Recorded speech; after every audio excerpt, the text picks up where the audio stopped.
The Malachies and the Wolf. Once, egyszer, idő, there volt 2 little pig. They mentek to the bank to kérni big segély for ő ház.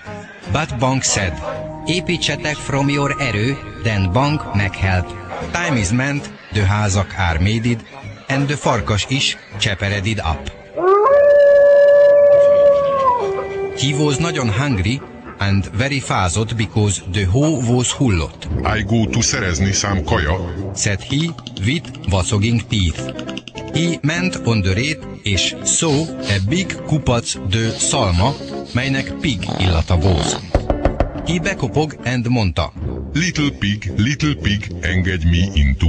Mire a malac said, I don't engedlek be, because you eszel meg mi.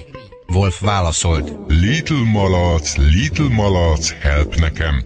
Here is big hideg, I'm fagying meg. But little pig was hajthatatlan. When csökkent agyú Wolf látta, hogy pig don't engeding him into the house, he was gyűjting big air to his tüdő, throwing the house away, and ette meg kismalacot.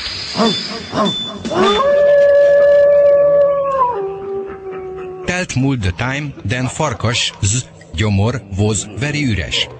I go out to the rét, hát ha find egy újabb malac. Szedő. Went on the mező, then he látott meg egy újabb house. Itt volt egy téglahouse with malacszag too, like the előző. Hi, little malac, I'm the ügynök of the bank, and I hozd you segély that you kértél. You nem vagy agent, you vagy the csökkent agyú Wolf. I érezd your stinky food szag, that you vagy that cretin Wolf who etted meg my brother. When farkas látta, hogy nice saw nem working again, he tried to fúj away the house. He fújt once, he fújt twice, then he fújt ki because the house was still alt. I gyújting it up with my old gyufatri, said he.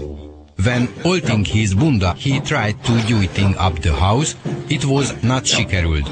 He gondolta, megy to the house alá and ashing up the padló. He started to ashing down to the earth. He was ashing, then talált a big folyosó with fekvő létra. He started mászing and gondold.